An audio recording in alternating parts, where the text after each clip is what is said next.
The hours arrived for this meeting, call it to order. Mr. Johnson, will you give the invocation, please, sir? Again, Lord, we come before you and ask you for wisdom and knowledge. Help us to make the right decisions to help our people.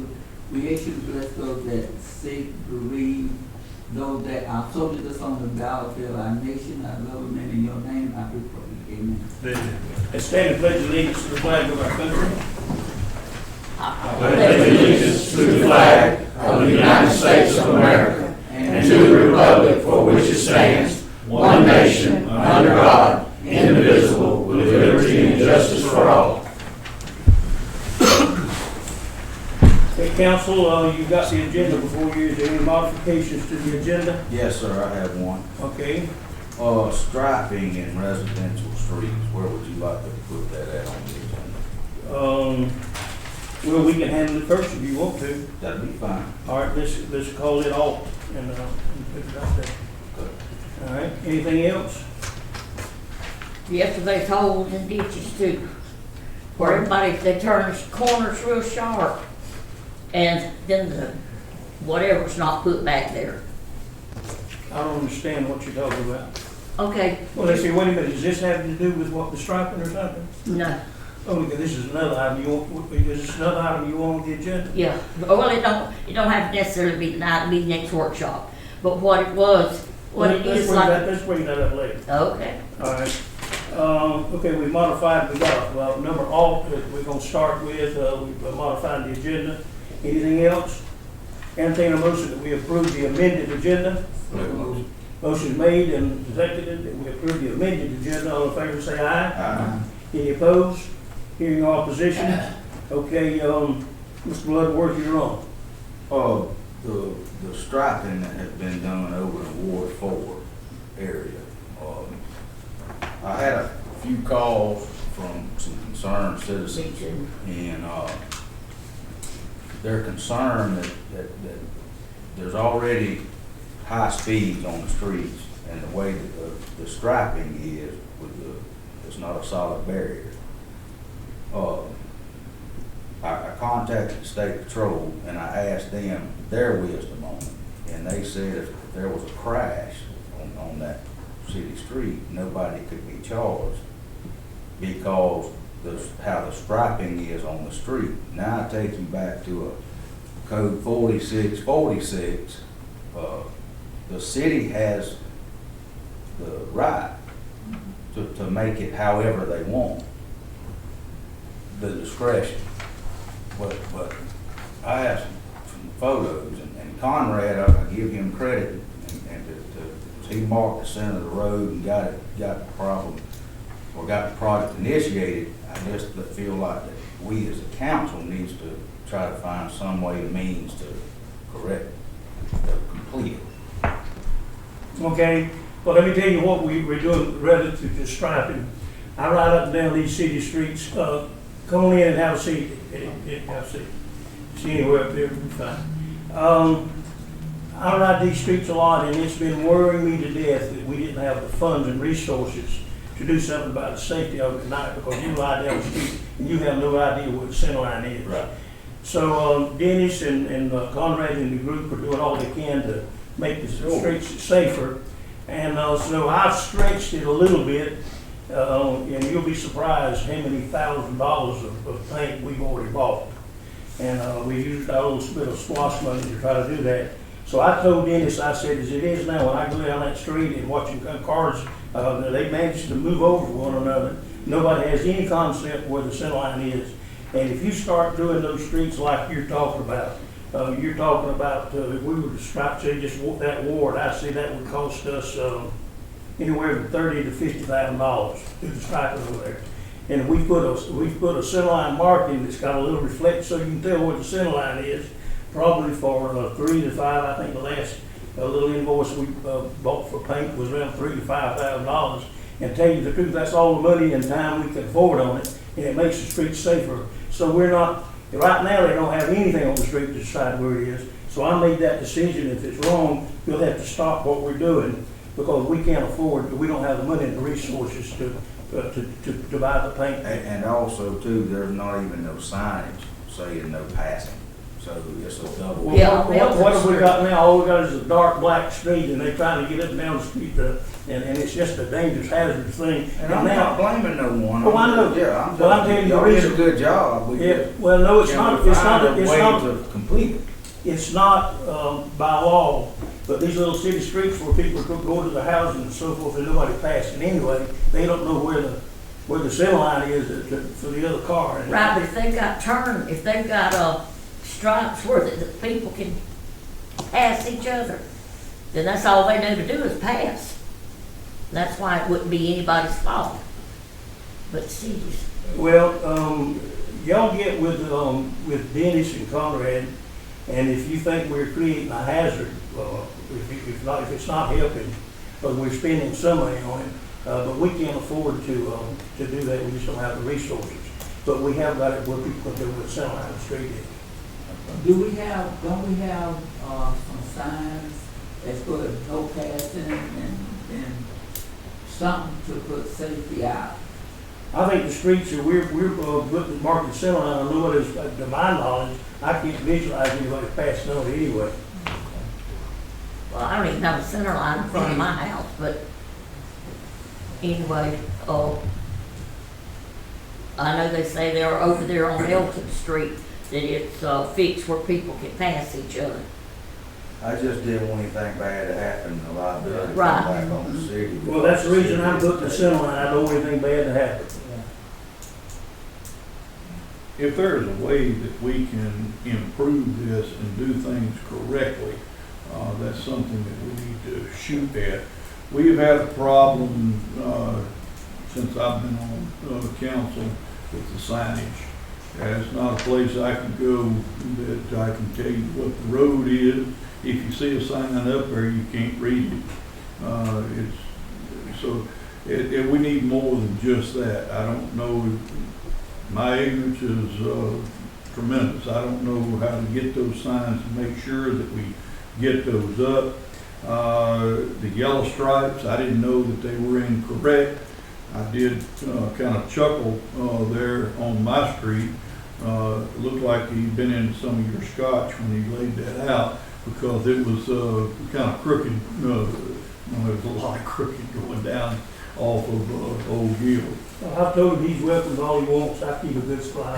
It looked like he got it too, but I was very pleased with what I saw, but I didn't know that there was a specific by law the way that they had to be laid out.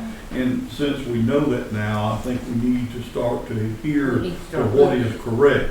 Two wrongs don't make a right.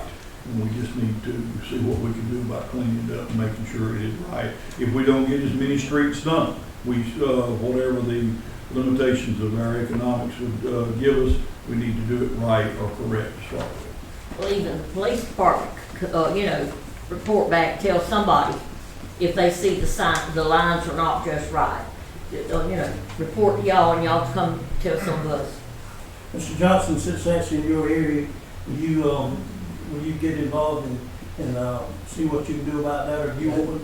Ward four. Not my area. Uh, That's not my area. Ward You know, 4 is. Oh, yeah, oh. I think you will. Right. All right. I'm sorry. All right, would you like for me to appoint one of these folks to work No, I'm on it? fine with them. Huh? I am. All right, you'll have it for us, and give us a report next meeting. All right, let's move on. Anything else? Thank Oh, yeah, you're welcome. All right, now let's get to item 1, of the golf course advisory committee is here. And we've got a couple of gentlemen that's been, in fact, one, Mr. Joey, here on the front row here, he's been working with this golf course for a long, long time. He's played golf on it and knows it real well.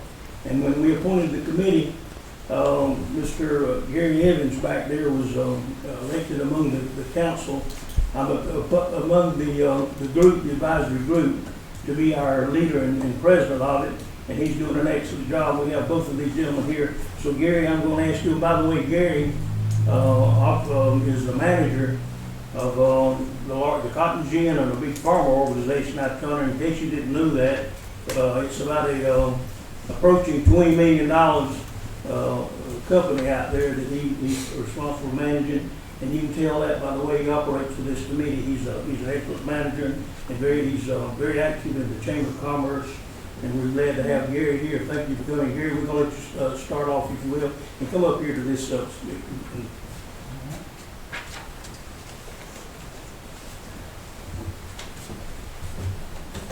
Try to keep this very brief.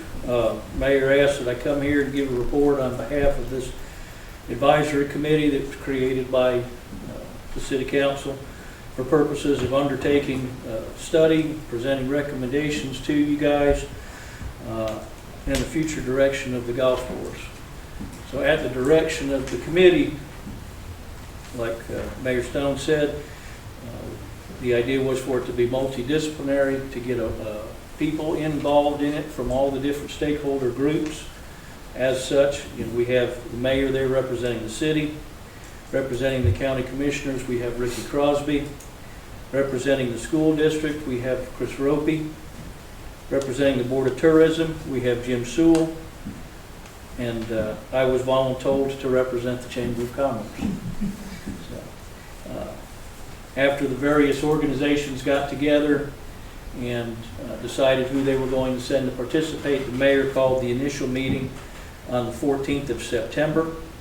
And at that meeting, we selected a chairperson, which was me. And then we sat down and said, okay, how do we want to move forward with this project of undertaking a study and providing recommendations? So the first thing that we did was we came up with a list of potential actions.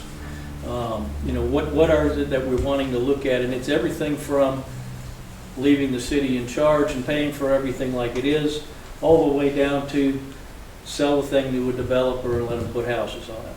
So the whole range, and there's 7 or 8 different options in between there, and then there's alternatives in each option. So there's a lot of different things that we're looking at. So then we wanted to determine, well, what information do we need in order to make a good recommendation? So we talked about that quite a bit, and we talked about needing to know what operational costs would be, we needing to have an idea of what revenues would look like, needing to have an idea of what capital expenditures may be necessary. Then along with that is, where are we going to get good information for that? So we kind of meshed that together, and it's a revolving process. So the more we learn, we're revising our options, going back and getting additional information. But anyway, to start with, then we had a meeting, and Mr. Joey Lee was there, and we went over a lot of different things as far as capital expenditures. What would this cost? What if we went in this direction? What would that cost? What needs to be done? What could be put off? And that was a very, very good meeting. We've had other meetings since then, and we've had offline discussions with various parties that are interested. So we're still in that process now. Probably we've got a meeting next week with another group that might be interested in a proposal for what to do with the golf course. Probably have 1 or 2 after that where we'll be in the information gathering phase. And after that, then we'll have 1 or 2 or 3 meetings to put together the deliverables for you guys. And so what we're hoping to have for that is we'll have a list of the various options we've looked at, what the pros are for each option, what the cons are for each option, and then what we have come up with as our recommendation, if we can come up with a consensus, which is what you guys directed for the committee to do. And if we can't come up with a consensus, then we'll certainly let you know, hey, this is where the sticking points were, and we couldn't come up with a consensus. So hopefully this process will go on for 2 to 4 more months, and then we'll be done, be able to bring you guys back your finished product. Have you got any questions for either Gary or Mr. Lee, council? Gary, I want to commend you for an outstanding report. I was a little bit confused as one of the ones knowing what was going on out there. We hadn't heard before, and I commend you for coming in and letting us know where we are and what direction we're going. Okay, now, if you'd like to address any questions to Mr. Lee as well, even though George, you got anything you'd like to address the council on? Mr. Mayor, I'm just here to represent what you and I have been talking about, for quite some time now. I guess a little over a year. And I certainly whatever is in the best interest of the city of Hazelhurst is what, I would like to see happen with the golf course. And it's been kind of, as Gary said, it's been an evolving process for me, as I've watched, what's been going on with the course over the last several months. Initially, I got into this situation kind of through some conversation that the city was possibly looking to renovate. And so that's where my entry into this whole process began, speaking with the mayor. But since that time, I think there's a lot of things going on out there that can be tackled and taken care of and get the golf course back into a position to where it's generating revenue sufficient to pay for itself. And obviously, whatever the council decides to do with that property, that's your decision. But just from looking at it, you can look at it in a lot of different ways. I know there's been some conversation about some people leasing it, and that's definitely something to talk about.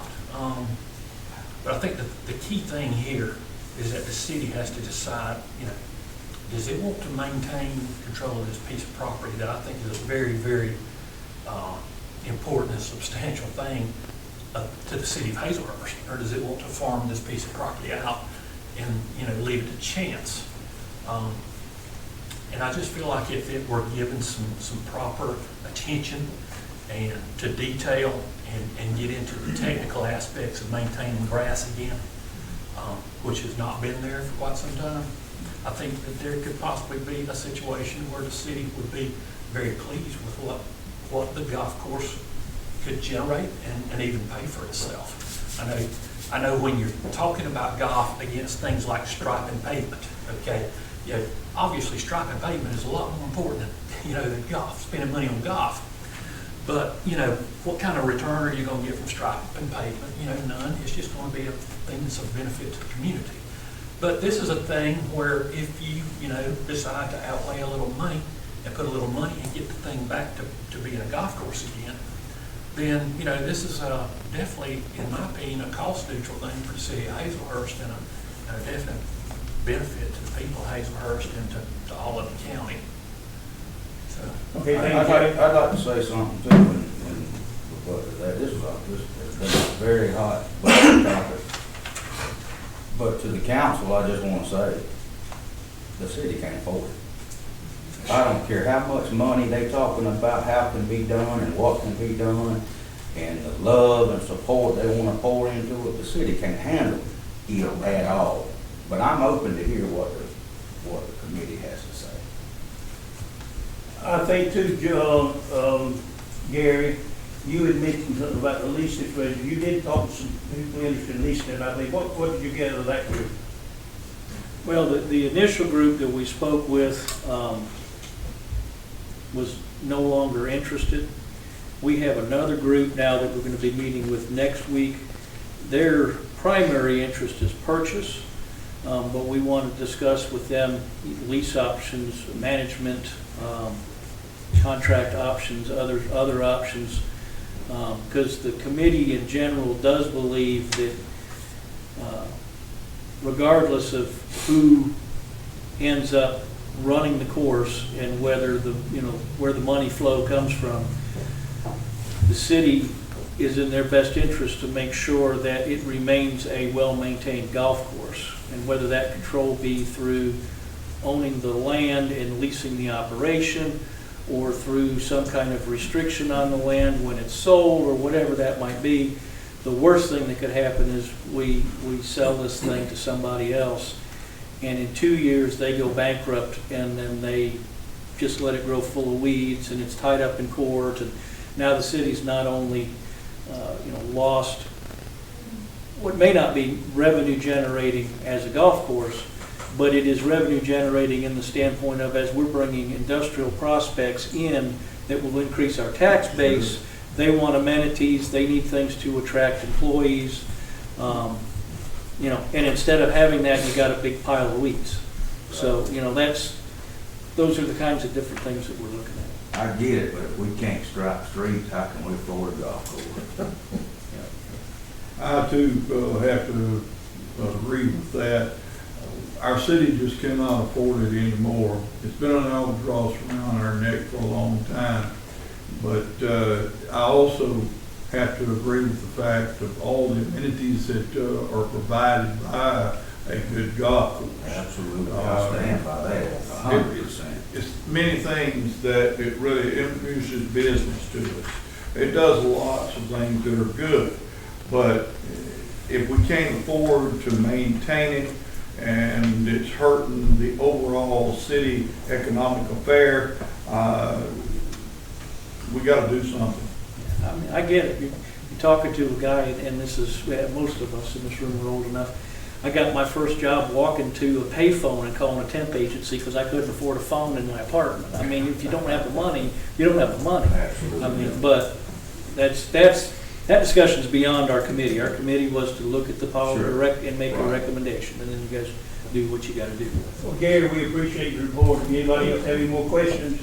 The only thing I want to let all the public here know and the council that, for instance, the school superintendent, Dr. Rope, is one of the members of this committee. This man actually coached golf and sort of operated. He sort of operated a golf course at one time. At least he was very active and very knowledgeable of the golf course. And then of course. Gary's been there's a consultant, and every member of that group has got your interest in mind, just what y'all are saying here, doing what. Yeah. So they're approaching all possibilities, and I think they're going to come back to you with some information. I think you can make a good decision from what they give you. Thank you, Gary. Thanks, Joe. Okay. Discuss the L&L utility. You said the Brittany Okay, River yeah, order. we have to vote for this. All right, second reading, who's handling that? You handling that, Mr. Attorney? Yes, this is the second reading of the Fire and Safety Codes ordinance. This is just reenacted the ordinance that was passed last year. We had needed to pass a resolution, but we didn't send it to the state fire marshal. That's a requirement to enact ordinance. So we sent the resolution to the state fire marshal this time. So we reenacted the ordinance so it will become official. We had the first reading last month. This is the second reading. Fire and Safety Codes ordinance, whereas the city of Hazlehurst is in need of a comprehensive fire and safety code for the protection and well-being of its citizens and property within the city. And whereas said fire and safety code should provide for the establishment of duties of the fire marshal, procedures in cases of fire emergencies, burn permits, fire occupancy permits for new construction, and building codes for commercial buildings, reporting of fires, fire alarms, and fire watch requirements. Now therefore be it ordained by the City Council of the City of Hazlehurst, the Fire and Safety Codes ordinance consisting of a table of contents and 9 sections be adopted after this second reading, and written copies having been given to each member of the City Council and made available to any member of the public upon request pursuant to Section 222A of the City Charter. Thank you. And then when we're ready to vote and adopt it now, correct? Yeah. Okay, council, you've heard the reading, and this is the second time we're ready for a motion. All the motion that you, Adopt. Okay, got a motion that we adopt the ordinance? Second. Second motion made and seconded. Any further discussion about it? Hearing none, call for the vote. All in favor say aye. Any opposed? Any opposition? The motion is carried. That's it. Now we can get to L&L utilities. Who's leading this discussion? Are you, Mr. Raymond? That's yours. Okay, all right. All right, let me get the engineer on the phone here. This is number 3, item 3. Did you Yes. discuss L&L utilities?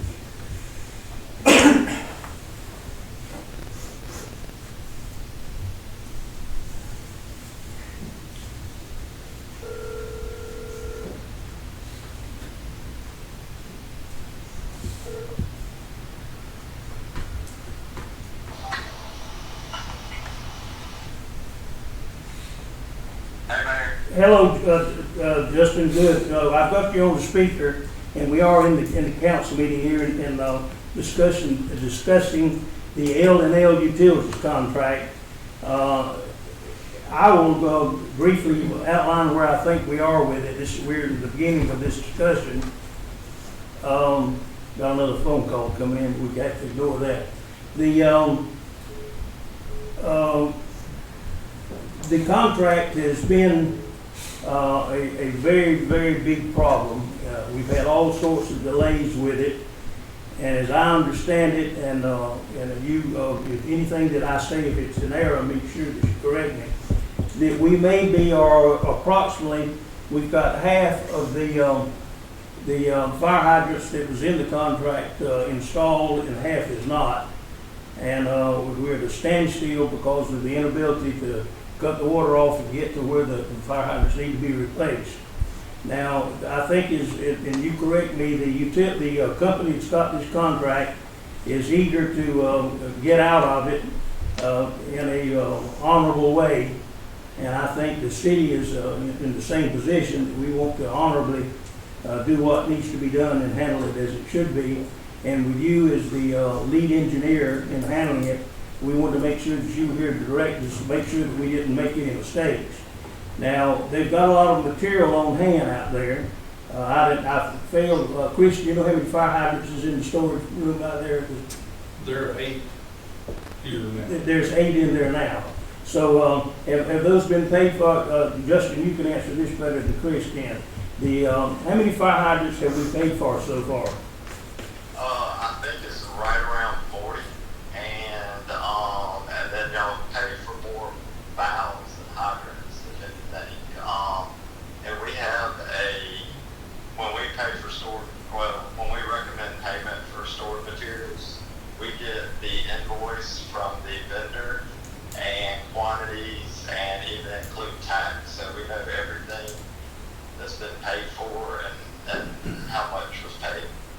Okay, so that if we elect, particularly since these fire hydrants need to be installed there, again, sort of like the striping of the streets, it's a safety thing for the residents to have a fire hydrant accessible to their property, so that they do have a fire. Of course, now the department has a lot of line that they can run if one fire hydrant's missing, but when you got a big area that doesn't have it, it's sort of a bad situation. But with you and Chris and Mr. Ramey, who is over that department, you check in and make sure that we get the material that we bought and paid for, that it's there, or if Chris and Mr. Ramey, all of you, decide that we don't need that material now and there's no point in it laying around for a while, you need to come up with, again, an honorable way of saying, look, we won't, anything that we paid for, we won't. If we paid for it, we want to make sure it's there. I understand that some of the pipe has been removed that we bought and paid for. Do you know anything about that? Yes, sir. So the pipe, the city did not pay for any pipe. It was generally just valves, hydrants, insert valves, and little miscellaneous items. So the city did not pay for pipe. Okay, the pipe that was removed is something that belonged to the contractor, and we did not pay for it. Do you agree with that now, Chris? Are you satisfied with that? Yes, sir. That's what Justin and I have talked about already. So. Okay, so you're with that. Okay, that sounds good. Okay, now what do you recommend to the council to do now? What's your, in a nutshell, what do you recommend to us? I recommend that we go ahead and proceed with terminating the contract, and over the next couple weeks we'll kind of work out the details of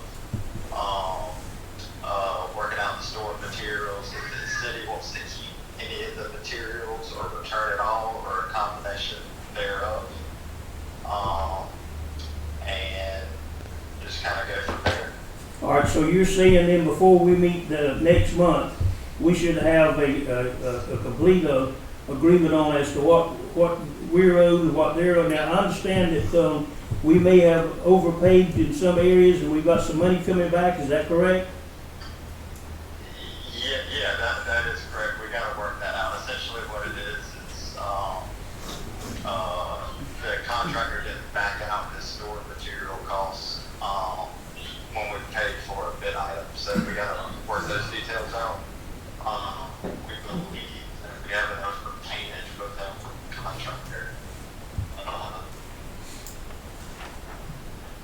All right, I think the main thing that we need to do, that we can do tonight as a group and with you here on the phone, I think we need to determine that we do want to terminate the contract.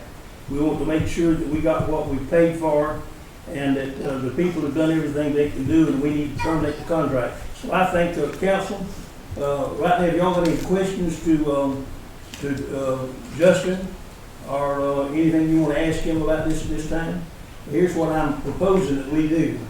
That we give him the authority with Chris to get with the contract and do what we were talking about, to come to a conclusion, to terminate it where it is and get out of it and make sure that each one of us have been treated fairly. I'll make that motion. I have a question. Okay, wait a minute. Are you saying terminated once you've established what the credits and debits are? Yes, It's yes. not terminated until you look at it? Until we do that, Okay, yeah, right. yeah.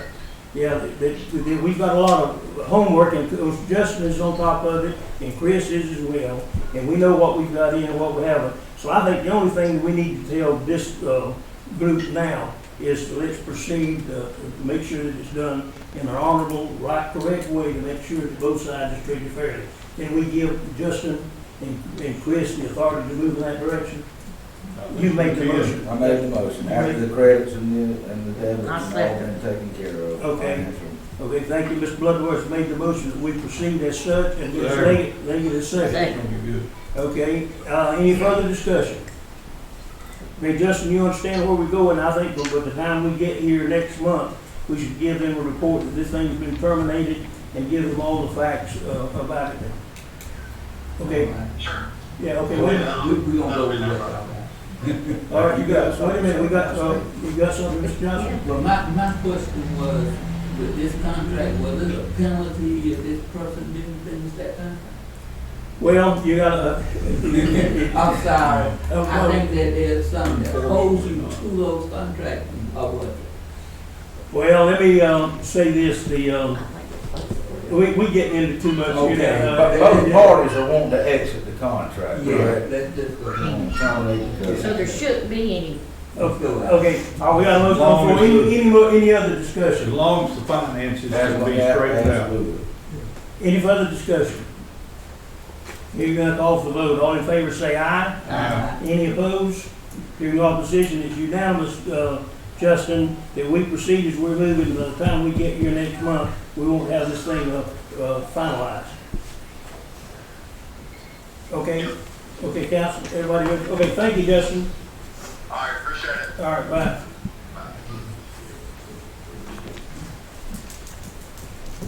Now that we got off this thing, there's a lot of reasons why this contract, okay, and we won't get into all that. Don't need to get into all We that. don't need to get into all that. All right.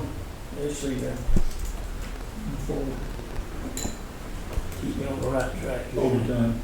Overtime. All right, council, you got the sheet in front of you. And, it's just, we've worked, the police department and, Mr. Bloodworth, being over that area, we've worked real hard to, get the pay of our policemen up to, where we can be competitive. And even now, perhaps it's not what it should be, but we've all worked together and got it to a place. Not only has, I first mentioned the police department, but we've struggled throughout. Chief Washington with the fire department, he's come in and we've done all that we can in upgrading and getting all of our people compensated as best we can in this economic environment that we're working in with the city of Hazlehurst. We want our jobs to be good jobs, we want to pay well, and as you know, we provide 100% of the employees in health insurance, which is about $1,000 a month. And so when the employee gets his paycheck and looks at what he draws during the year, he can add $12,000 to that because it's about $1,000 a month that we're given. So, at any rate, we've got our pay scale up.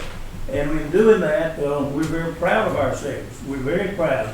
But then when you take and start putting overtime and moving that cost per hour of the jobs that we've got in our filling in Hazlehurst, to not the amount that we've got it up to, it's time and a half that, then your budget is gone. I mean, it just, and you can see it, we look at it every 2 weeks when the pay checks are written, and you've got it in front of you, so that you can spend time looking at this.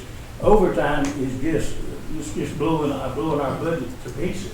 Now, if I may speak on behalf of the police department. Well, all departments, we're not dealing just one I department. understand, I'm just talking about the police department. Okay.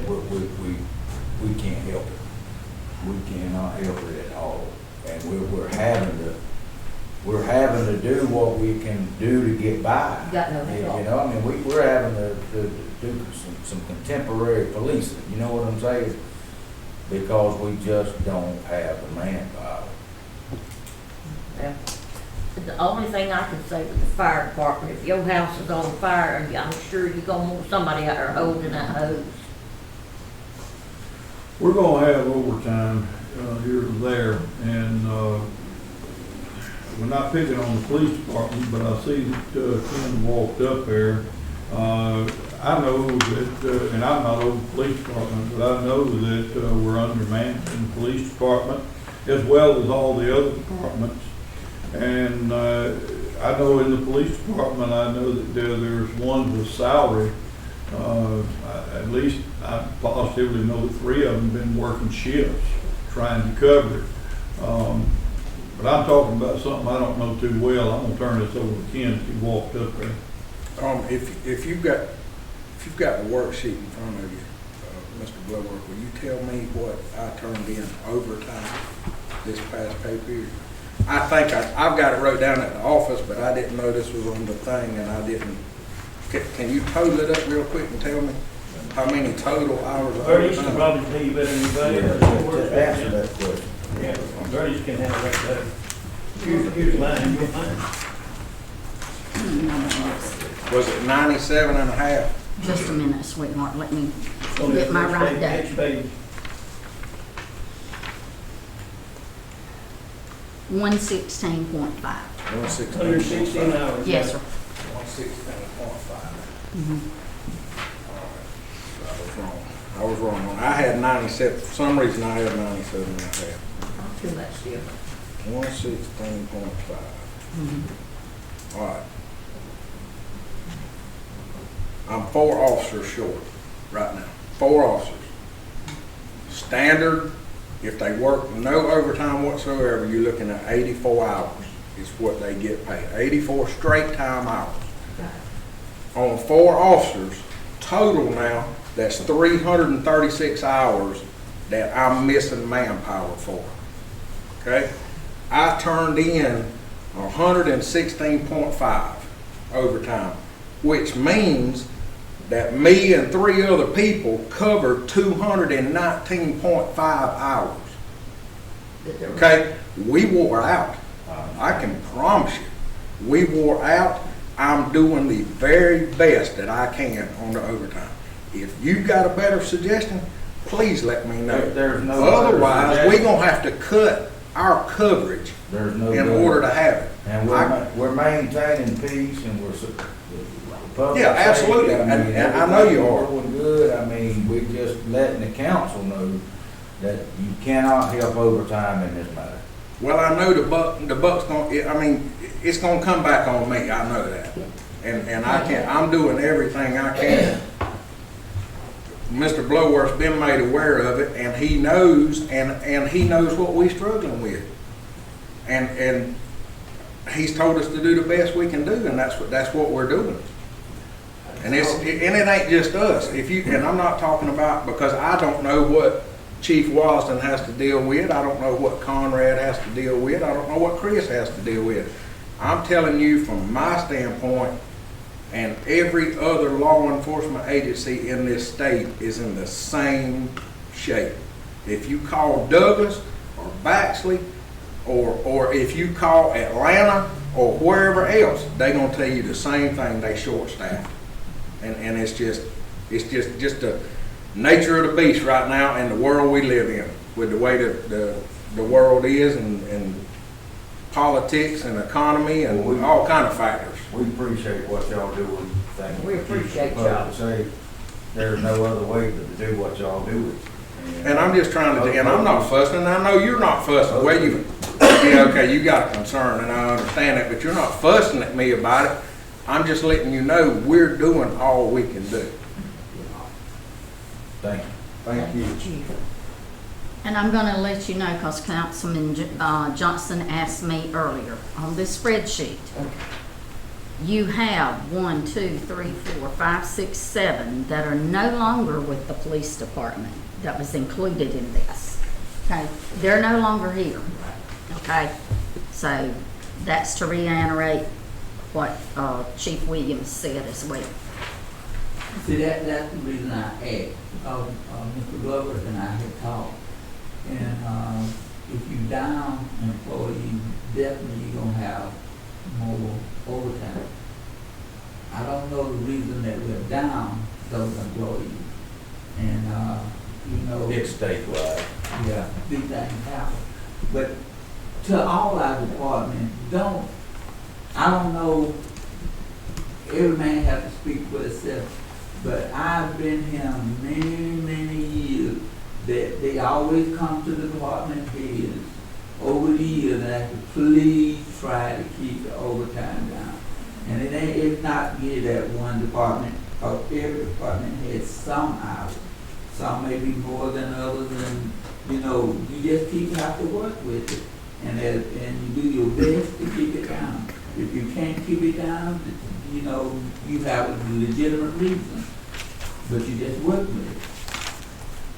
Well, just like with Chief Wasden now, Chief Wasden, I think this pay period, you had 176 hours of overtime. Yes, sir.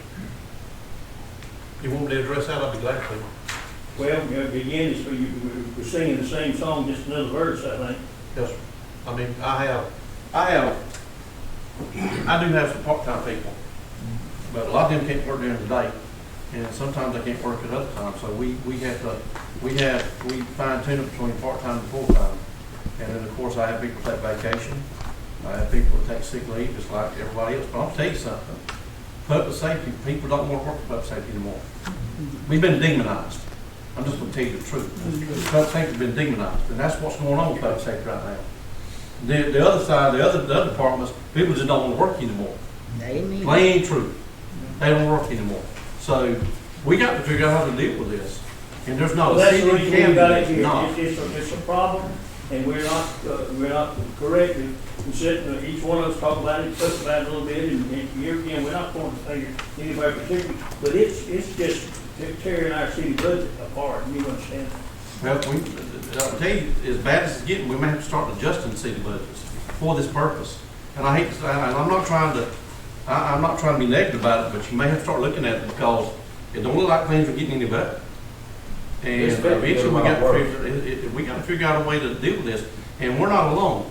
Every city council and county commission is sitting in the same boat, trying to figure out the same thing we're trying to figure out. How do we deal with it? But there's some good heads in this room. If we all sit down and work together and come together, we can create a plan and we can make it happen. We just got to be a little creative. You know what I'm saying? Yeah. But we can't fuss at y'all for overtime, and whoever does don't need to. They're going out their way. Some of that has to do with call volume. We've had like in the last 2 months, we've had like 9 structures, and some of them were industrial. So that anytime we have an industrial fire, that creates a lot of overtime. But the other day, a lot of my people, There it goes again. just like that right here, a lot of my people, the help I have is my off-duty full-time to come back into work. In February the 11th of 1994, the body that was sitting in here before that created the city county fire department. I covered 336 square miles a day, every single day. That's what we have to cover as a city county department. It was created not by y'all, but the folks that sat there before y'all years ago in the county commission said we wanted a unified department. But what that has done is help people all over the city and county with their ISO rating. So it has alleviated a lot of issues with our citizens by doing that.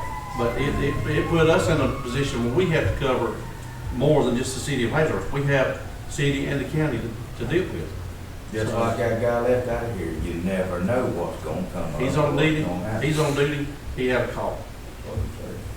But I don't want nobody to think, at least I'm not, I can't speak for this 5 of us now. When you ask about the overtime, not to be offended about it, we have to look at the money to pay you.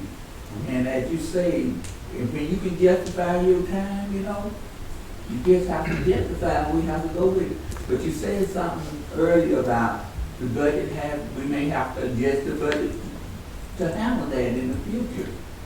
So we might have to do it. But I've never seen where we did not ask the employee out, the department head, try to keep it down. Not to be offended with it, but just try to do your level best. And if you can't, then maybe we have to get in. I'll be honest with you, when the mayor was gone, the clerk and I sat down, I said, well, I want you to come in, let's pick up something. If we put every employee in Hazelhurst on a fixed salary, and I gave her a amount, how would that work? She said, can you really do that? I said, I bet you I can. I'll put every one of them, we won't do no overtime no more. But you may not have enough people. Law won't allow you to do that. That's what you said. I know, well, I can get it right, I'll just do it. But it's this thing that we're going to, I would hope that nobody's not fussing, because we want smart department heads working to keep the budget down, but making sure that Hazelhurst is covered, have the best field, and we're going to back you up. Mine communicate with me all the time about their hours, and what can you tell them when they're running thin and the calls are coming in. I've done that job. Now, I could say this, you go back 10, 15 years ago, we didn't have these issues. We had a little overtime, it wasn't that big deal. The world's changed, folks, Yeah. especially for public safety. And I'm telling you, unless the things change, it's not going to get any better. I'm being realistic. I'm not. Well, that's the reason we're here. We're here with y'all, and I don't, the folks say I fuss, but, I see this and I watch this budget, as you well, all of you well know. And when I look at it and sitting here, I know that we can afford, and we won't even do better if we're compensating our people, all of you. I would like all of you to make more money. But when we got our budget set, and then you come in here, instead of the rate that we've got to pay them, and it's time and a half time, you can look at yourself and see where we're sitting. And it shouldn't be kept right here on me. We're doing exactly what we're supposed to do. We're here together as a team, addressing it, knowing that it's a problem, and we do the very best we can. And like you say, and by the way now, at the end of the year, that's budget adjusting time. If we look at our budget and see we're in overshot it, that's the time after Christmas and New Year's, we need to look and see where we're over budget and make some adjustments right then. And then we're not in bad shape, we don't get the audit. See, we have to answer too. On your behalf, we have to get everything to the auditor, and they have to prove it. And when we overshoot budgets like this, it puts our audit in a mess. So, we're not fussing, we're laying the problem on everybody's hands. Can I suggest one thing? Sure. I'll turn it back over to you. Yeah, We need a monthly printout of our budget. we sure do. We've not had it. I don't know where I'm at. I can't tell you where I'm at because I don't have it. I'm I've glad seen you it every brought month, that so I up, can because see I'm it. fussing about that too. Now, we need that bad because it gives us an idea where we're at. So, and I'll sit down. Yeah, and I think listen, I promise you, I'm not offended. And I hope if I did come off that way, I apologize. I'm not offended. We dealing with the people's money, and they got a right to know. You can ask me anytime, hey, why you got all this overtime? And I'm supposed to be able to tell you. And it better be a good reason, that it's nobody's. So yeah, I promise, and I think I'm speaking for the other department heads. I'm not offended. I don't think they offended.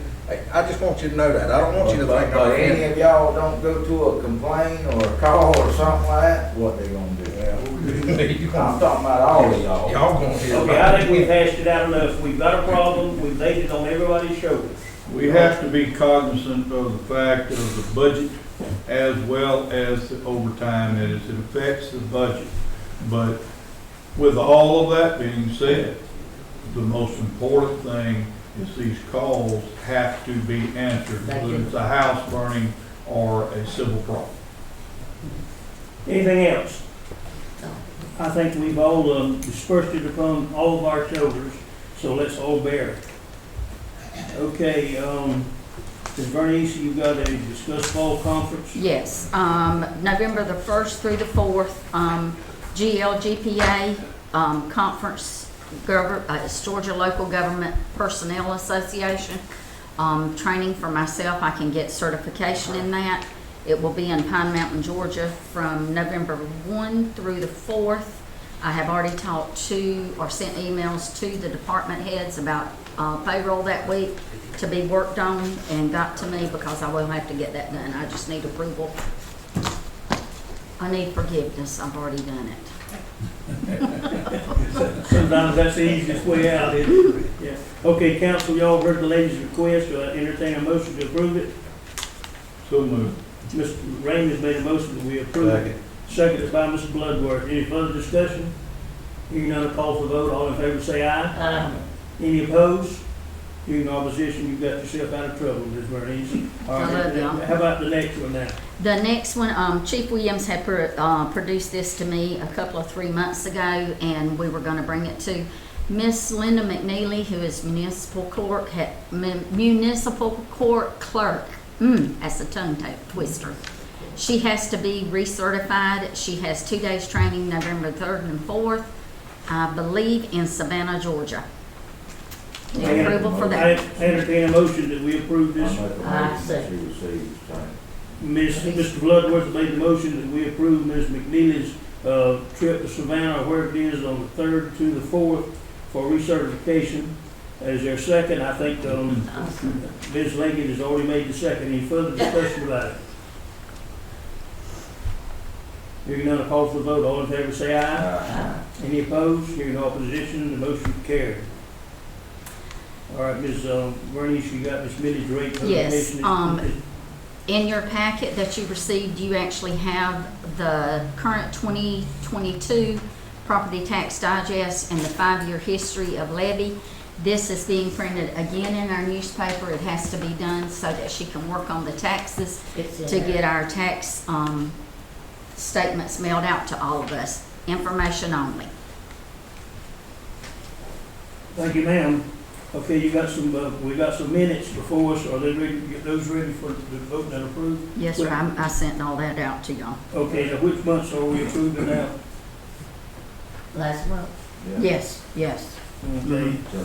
I entertain a motion that we approve last month's minutes. I'll make a motion. Second. Ms. Leggett has made the motion that we approve last month's minutes, second by Mr. Bloodworth. Any further discussion?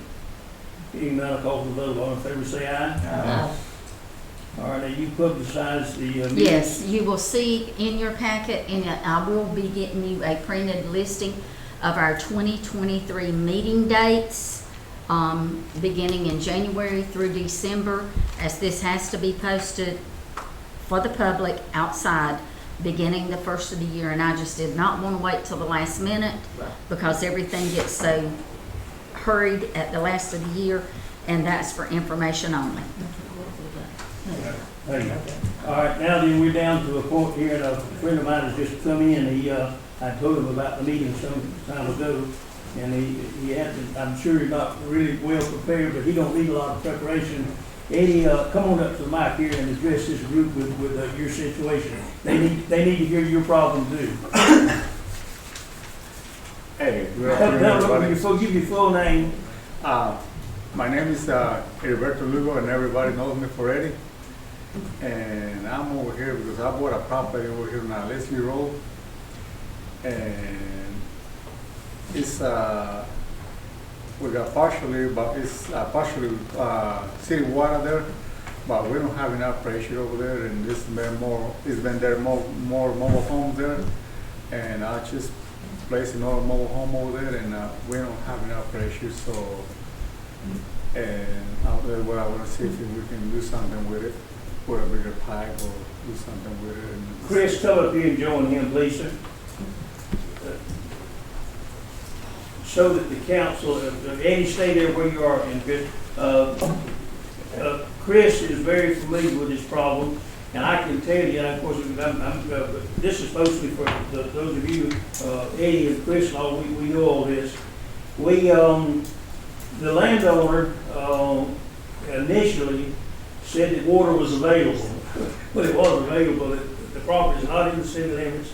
And they stood, and some of Eddie's friends, and my friends, put a trailers up in there, and they said, well, let's go ahead and we can reach them 200-300 feet, and run a little water to them, and then somebody else added another one, and we've got so many on that little old line that's laying on top of the ground that they don't have any pressure.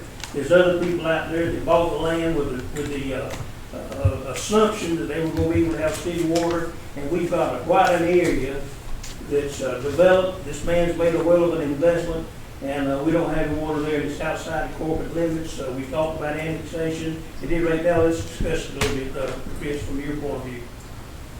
Well, I mean, you pretty well summed it up. The property was sold with water access, and it does have water access, but we've extended that line well beyond anywhere near what it should do. And the only way to fix that is to go all the way back to the beginning and run a bigger line through there, which tie up quite a bit of money. How much money you got?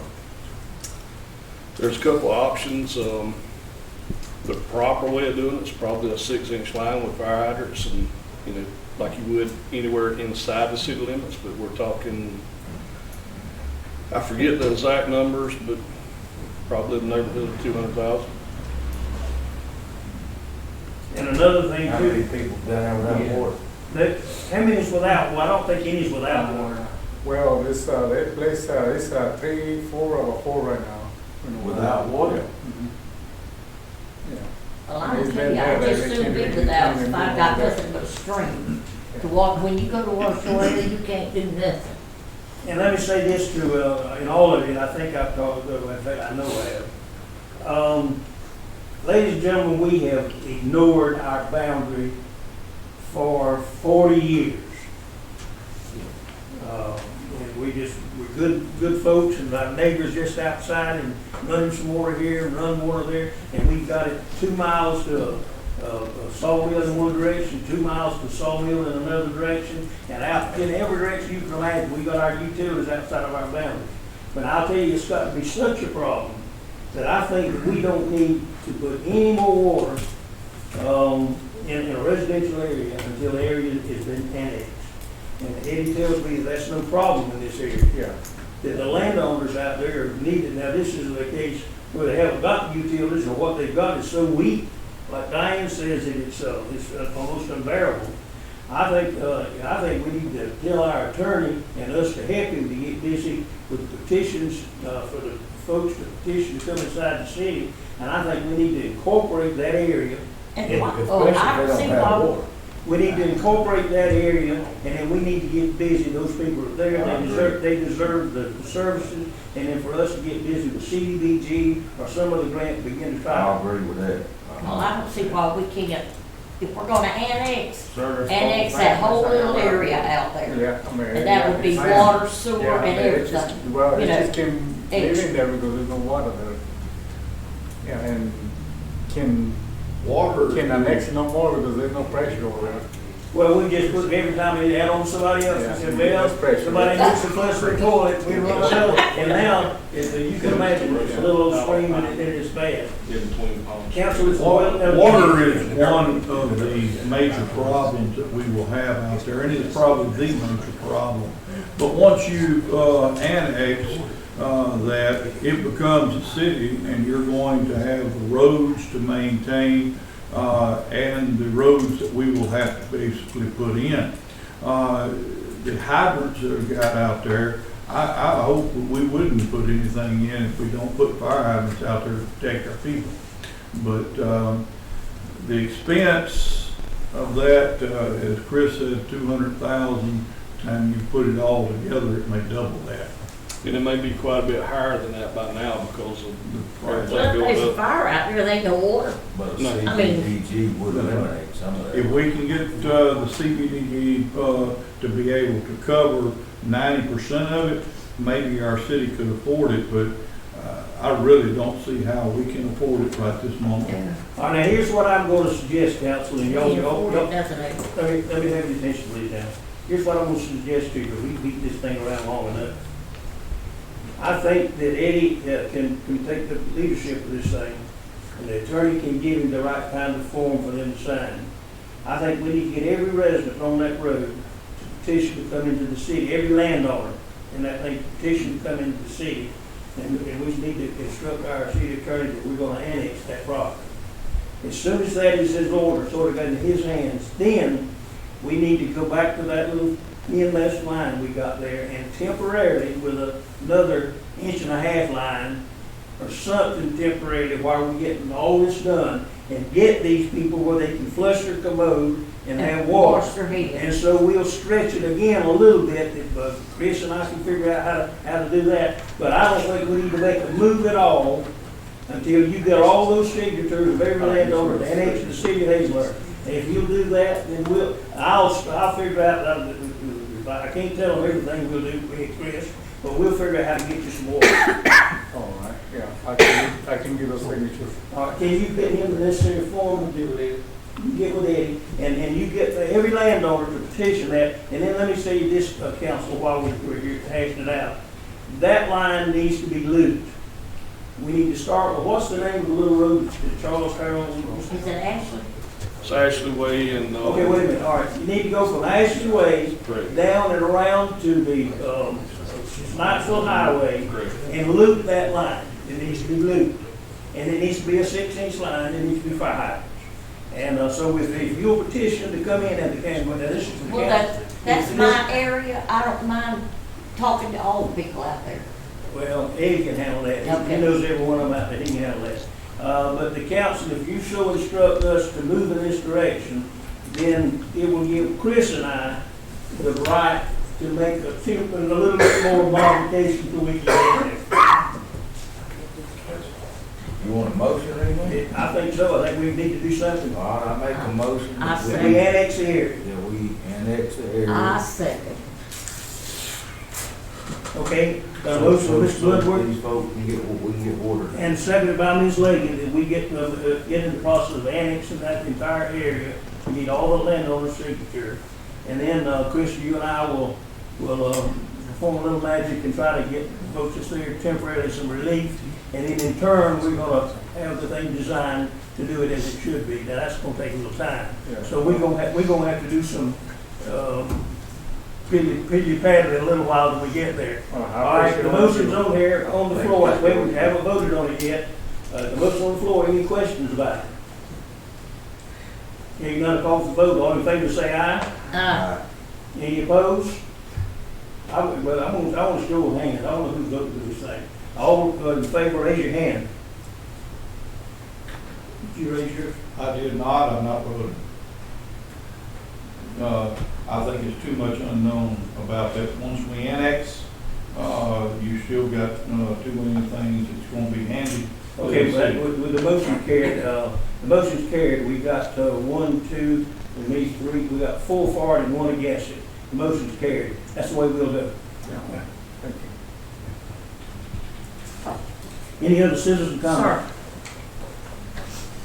Yes, sir. Yes, sir, just for, that's my area. all You right. need what you call it. all right, I will. Yeah, I'll call you. All right, yeah. You call me now, I'll make sure the two of y'all get together and go, you need to do it. Yes, sir, Chief, go ahead. Just for information, the Boo Bash is October the 29th from 6 p.m. to 8 p.m. Saturday. That's downtown, October 29th. Downtown event going to require police coverage. No overtime. Or Are you deputizing the rest of them now? No overtime. Mayor Stoner. All right, you know I'm No, driving. I'm just, that's just for information. I think y'all know that I've got the city. I know you do. And doing what I can. You need an extra firefighter call. All right, any other citizen comments? Okay, council, y'all got anything on your chest you want to get off? No, sir. Mr. Johnson? Our motion will go on. Second. Motion made, seconded, we go on. Third, All in favor, say aye.